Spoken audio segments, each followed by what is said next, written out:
Fala aí pessoal, sou Jorge Nicola, bem-vindos a mais um vídeo do canal, sempre bom ter vocês por aqui. Poderia descobrir se o Lucas Pacheco tem alguma multa rescisória, volante tratado como uma enorme promessa na base do Palmeiras, e agora ganhando seus primeiros minutos no time principal, né? A multa dele pro futebol brasileiro, quer ver, ó? Vamos lá. A multa internacional é de 100 milhões de euros, tá? 100 milhões de euros. Renovação do contrato aconteceu em outubro do ano passado. Então, em relação ao exterior, dá para dizer que o Palmeiras está absolutamente tranquilo, não vai perder. Em relação à multa nacional, essa multa é calculada de acordo com o salário vezes 2.000. E eu vou precisar tentar descobrir quanto o menino está ganhando para que a gente possa trazer essa constatação, tá? Em geral, atletas que estão perto de subir para o profissional no Palmeiras ganham 20, 25, 30 mil reais por mês. Você multiplica esse valor por 2 mil, mas se for 20 mil, na multa é de 40 milhões de reais, tá? Então, acho que por isso dá para dizer que o Palmeiras está tranquilo em relação a esse assédio. Jogador de enorme potencial e que vem mostrando com a camisa agora também do time principal que pode se firmar essa solução. Carlinhos 368, fala Nicola, como é que tá Almada, Nino Arias? Um abraço, Carlos Rodrigues. Imagino que ele seja torcedor do Palmeiras, porque esses três atletas citados são jogadores que interessam ao Verdão. Bora lá. Começar falando sobre Thiago Almada, negócio praticamente cancelado, descartado. O Palmeiras fez uma proposta ao Atlético de Madrid, empréstimo de 6 meses com obrigação de compra, quando o Palmeiras pagaria 20 milhões de euros por 50% dos direitos econômicos. O Palmeiras queria pagar um pouco menos, tá? Do que o Atlético pediu. A proposta foi recusada. E para piorar, o que fez o Palmeiras nem avançar nessa negociação, o Almada também não demonstrou interesse em voltar ao Brasil. Só para explicar, o Almada cogita deixar o Atlético de Madrid, é algo que passa na cabeça dele, até porque ele não consegue jogar como titular no Atlético de Madrid, mas ele entende que voltar ao Brasil nesse momento seria um retrocesso na carreira. Então, diante desse cenário, mais natural hoje é que o Almada, se for para sair do Atlético de Madrid, ele saia para jogar em um clube europeu, assim, inglês, enfim, espanhol, e não devem faltar interessados. A Juventus da Itália já demonstrou interesse, especularam Benfica, enfim. Sobre Arias, muita gente que cobre o Palmeiras cravou que o Arias já aceitou a proposta e pode virar reforço nessa janela. Acho muito difícil, quase impossível que isso aconteça. O Wolverhampton segue na lanterna do campeonato inglês, mas dando sinais de recuperação. E esses sinais de recuperação passam também pela presença do Arias no time, tá? Hoje o time empatou em 0-0 com o Newcastle e chegou a 5 partidas sem perder. É bem verdade que desses 5 jogos são 3 empates e 2 vitórias. O Arias foi reserva nesse jogo, ao contrário das últimas partidas, ele entrou aos 71, tá? Ou seja, jogou com acréscimos, algo na casa dos 25 minutos. A tendência é que o Arias fique até o fim da temporada. Sobre o Nino, esse acho que é a bola mais quente no Palmeiras. O Nino já aceitou a proposta alviverde, falta o principal e o mais difícil, o acordo com o Zenit. O clube russo é extremamente complicado de negociar. Eles são mais do que patrocinados, né? O Zenit pertence à maior empresa de petróleo da Rússia. Os caras têm dinheiro a dar e vender. E só vão fazer negócios que sejam interessantes para eles, enfim. E, de fato, vender o Nino seria um baita negócio, porque o Nino, só para trazer os números certinho, quer ver? Ó? O Nino foi comprado pelo Zenit junto ao Fluminense por 23 milhões de reais. 27, tá? 27. O Palmeiras ofereceu 43. Cara, você está quase dobrando o valor. Quase dobrando, não, mas você está metendo 16 milhões de reais a mais.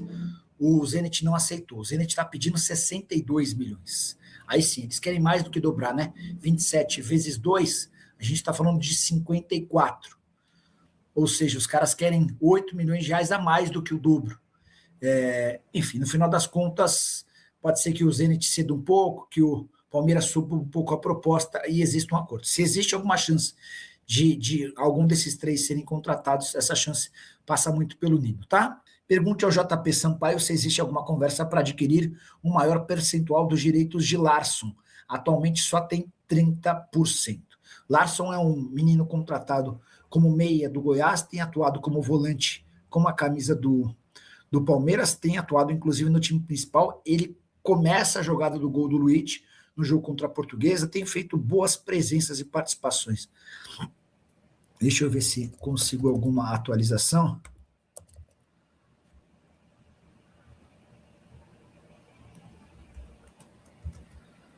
Tendo alguma novidade ainda durante a live, a gente conta para vocês, tá bom? O Nelson Malaquias, adoro você, Nicola, mas se você sempre contra o Palmeiras, não, Nelson, não. Por exemplo, quando eu falo da base do Palmeiras, é só elogios. O Palmeiras, inclusive, é candidato a mais um título de Copa São Paulo, o que durante muito tempo era provocação, hoje virou salvação. O Palmeiras não para de trazer jogadores ótimos da base. Falei agora há pouco do Luiz Pacheco, cara. Palmeiras tem o Belé, que daqui a pouquinho vai explodir no time de cima, tem o Alan, que já é solução, enfim. Acho que Leila Pereira e Anderson Barros poderiam e deveriam usar melhor o dinheiro do Palmeiras. Acho que é basicamente isso. O Palmeiras tem potencial para conseguir mais. E aí, só para destacar, algo que eu contei no final de semana, e é importante registrar, a venda do Facundo Torres só reforça como o Palmeiras foi mal quando gastou 73 milhões para contratá-lo. No ano passado, o Palmeiras foi ao Orlando City, pagou 73 milhões para trazer o atacante uruguaio. Um ano depois, ele é vendido por 53 milhões de reais. Só que o Palmeiras tem direito, só que o Palmeiras ainda precisa repassar 15% desse valor para o Orlando City. Então vão sobrar para o Palmeiras 45 milhões de reais. Isso equivale a um prejuízo em um ano de quase 30 milhões de reais. Cara, um negócio desse, numa empresa, esquece o futebol, numa empresa, se o gestor faz um negócio que custa quase 30 milhões de reais de prejuízo, se esse gestor não for para a rua, ele vai ficar muito ameaçado. E soma-se a isso o fato de o gestor do Palmeiras, o Anderson Barros, no ano passado, ter investido 703 milhões de reais e não ter ganhado nenhum título, né? E aí, só para completar sobre o Anderson Barros, só registrar que outros reforços contratados no ano passado também não vingaram. Caso do Caio Paulista, do Bruno Rodrigues, enfim. O Caio Paulista nem foi no ano passado, né? Vai ser mais justo. Mas o Palmeiras tem errado bastante. Fala-se muito de Luiz no Galo, não acredito muito. Também não me parece algo natural, mas o Palmeiras tem deixado vazar a notícia de que ele topa negociar o Luiz. Isso não significa que com o futebol brasileiro, até porque o Luiz vem sendo monitorado por times de fora. No ano passado, por exemplo, o Palmeiras havia recusado 3 propostas pelo Luiz. Então, mais natural que o Luiz, se for para sair, saia para fora, tá? Penso que é culpa do Abel. O Abel tem muita culpa nos reforços, você está coberto de razão. Mas o Abel assegura que vários dos nomes... Vamos lá, ele pede um atacante. O Abel já disse em entrevista que ele manda A, B, C e D. E que, em geral, o Palmeiras tem optado por contratar o C ou D. Nunca a primeira opção. E esse é o ponto, né, cara? Quando você contrata o Facundo... o Ramon Sousa e o Facundo Torres, o Sousa por 90 milhões de reais e o Facundo Torres por 73, todo mundo tem culpa. O presidente do Palmeiras tem culpa, Leila Pereira, o Anderson Barros tem culpa, o Abel Ferreira tem culpa. Quando você gasta 35 milhões de reais no Mikael, todo mundo tem culpa, cara. Todo mundo. Talvez a presidente seja menos culpada, né? Porque não entende nada de futebol e ela permite que, talvez tenha culpa por permitir que regularmente esse tipo de contratação equivocada aconteça. Enfim. O Leonardo Roberto, o Felipe Oliveira, o Nelson Malaquias. Nicola, obrigado pela resposta, mas vê aí, 700 milhões em quantos anos? Você só fala...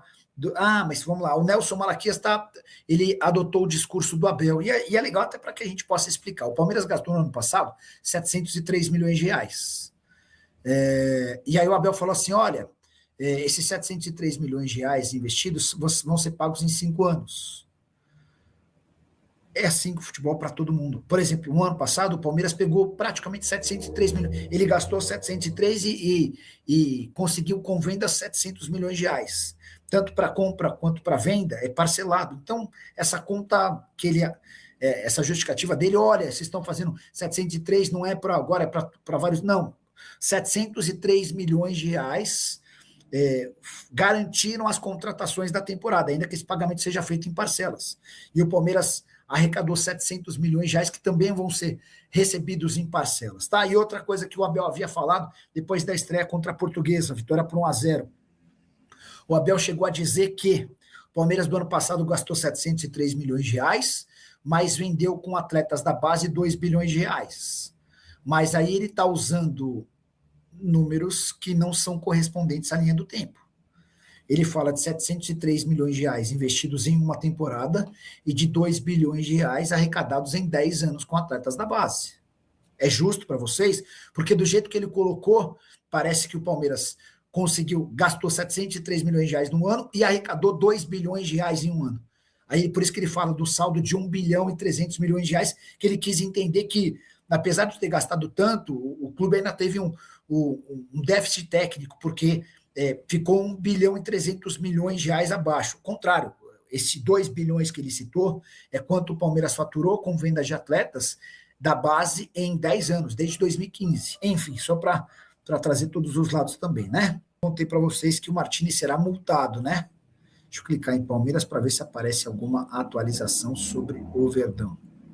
Ó, Palmeiras avança por John Arias e vê Thiago Almada mais distante. Notícia de 19/7, tá? Notícia da Gazeta Esportiva, tá? Não é notícia do UOL. O UOL reproduz uma notícia da Gazeta. O Palmeiras avançou nas últimas horas por um acerto definitivo na contratação de John Arias. Já o argentino Thiago Almada ficou mais distante. Em função dos valores envolvidos nas negociações, o Palmeiras já sabia que o mais provável seria trazer apenas um deles. Eu duvido que em algum momento o Palmeiras pensou em trazer os dois. Conforme apurou a Gazeta Esportiva, o desfecho positivo na negociação de Arias ficou mais próximo e pode ocorrer já nos próximos dias. O Fluminense tem a prioridade no retorno e para exercê-la precisa igualar a proposta. O Clube do Rio está disposto a usar o dispositivo de acordo com o presidente Matheus Montenegro. Com Arias mais próximo, Thiago Almada está distante. Não diz quais são as condições do negócio, né? Enfim, eu vou depois dar uma ligada para uma pessoa do Palmeiras, até para tentar avançar alguma coisa para vocês, e a gente traz todas as atualizações sobre esse tema John Arias e Palmeiras no vídeo dessa segunda-feira, tá? Duvido que o Wolverhampton aceite vender o Arias com 3 milhões de euros de prejuízo. Fala, palestrinas, já deixa o like para dar aquela força pro canal, tá bom? Muito obrigado a todos pela companhia, pela força aí que vocês vêm dando aí. Para quem tá chegando agora e não conhece o canal, seja muito bem-vindo, tá? Já deixo o convite para vocês se inscrever no canal e ativar o sininho de notificação, tá? Importante para vocês sempre ficar por dentro de tudo que sai aqui do Verdão, tá bom? Fiquem à vontade também para deixar sua opinião aí, tá? A participação de vocês é importante pro canal também. Quem puder também compartilhar o canal com os amigos, vai ajudar demais o canal, tá? Eu já agradeço já a todos, tá bom? Muito obrigado. Vou ficando por aqui, mas hoje ainda tem notícia do Verdão, com certeza o Nicola vem com notícia, a gente vai buscando aí e trazendo aqui pro canal, tá bom? Para vocês em primeira mão. Então, até a próxima, valeu!